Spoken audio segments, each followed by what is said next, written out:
Hey, what's up guys? So in this video, we will see how to enable Do Not Disturb mode on the Huawei Band 10.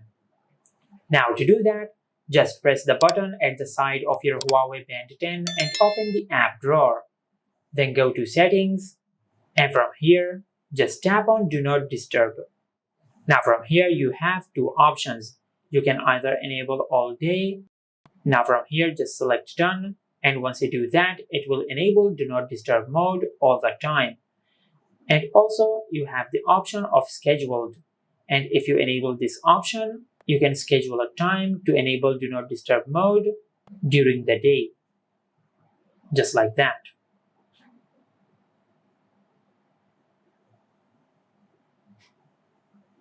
Now just set a start and end time.